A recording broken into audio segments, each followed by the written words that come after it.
അഭിമാന പദ്ധതിയായ വിഴിഞ്ഞം തുറമുഖത്തിന്റെ വികസന പ്രവർത്തനങ്ങളെ തുറന്നെതിർത്ത് നിലപാട് സ്വീകരിച്ച വ്യക്തിയായിരുന്നു മുൻ പ്രതിപക്ഷ നേതാവായ വി ഡി സതീശൻ. എന്നാൽ തുറമുഖത്തിന്റെ എക്സിം പ്രവർത്തനങ്ങൾക്ക് തുടക്കം കുറിച്ചുള്ള ഉദ്ഘാടന പ്രസംഗത്തിൽ കഴിഞ്ഞ സർക്കാരിനെ കുറ്റപ്പെടുത്താനാണ് വി ഡി സതീശൻ ശ്രമിച്ചത്. കഴിഞ്ഞ 10 വർഷമായി LDF സർക്കാർ നടത്തിയ കഠിന ശ്രമത്തിന്റെ ഫലമാണ് വിഴിഞ്ഞം തുറമുഖം എന്നത് വിസ്മരിച്ചായിരുന്നു മുഖ്യമന്ത്രിയുടെ കുറ്റപ്പെടുത്തൽ. തുറമുഖത്തിന്റെ വികസനവുമായി ബന്ധപ്പെട്ട് 10 വർഷം പിന്നോട്ടടിച്ചു എന്നാണ് വിഴിഞ്ഞം തുറമുഖ എക്സിം പ്രവർത്തനത്തിന് തുടക്കം കുറിച്ച് മുഖ്യമന്ത്രി വി ഡി സതീശൻ പറഞ്ഞത്.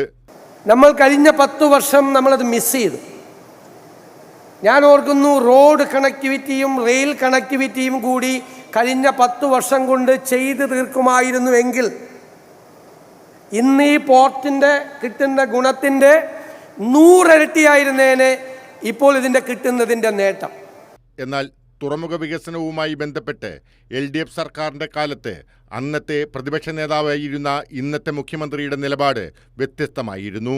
വിഴിഞ്ഞം തുറമുഖ നിർമ്മാണവുമായി ബന്ധപ്പെട്ട എല്ലാ പ്രവർത്തനത്തെയും എതിർക്കുമെന്ന് വ്യക്തമാക്കിയ വി ഡി സതീശൻ തുറമുഖത്തിനെതിരെ UDF സ്പോൺസർഷിപ്പിൽ നടന്ന സമരത്തെ അകമഴിഞ്ഞു പിന്തുണച്ചു.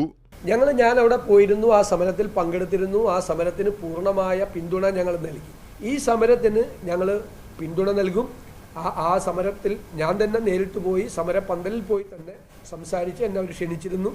ആ സമരപന്തലിൽ പോയി പിന്തുണ പ്രഖ്യാപിച്ചിട്ടുണ്ട്. അതിന് ഐക്യദാർഢ്യം പ്രകടിപ്പിച്ചുകൊണ്ടുള്ള പരിപാടികൾ കൂടി UDFിൻ്റെയും കോൺഗ്രസിൻ്റെയും നേതൃത്വത്തിലുണ്ടാകും. കഴിഞ്ഞ 10 വർഷത്തെ LDF സർക്കാരിൻ്റെ കഠിനശ്രമ ഫലമാണ് നാം ഇന്ന് കാണുന്ന വിഴിഞ്ഞം തുറമുഖം എന്നത് വിസ്മരിച്ചുകൊണ്ടായിരുന്നു മുഖ്യമന്ത്രി വി ഡി സതീശൻ്റെ വിമർശനം. News desk Kairali news.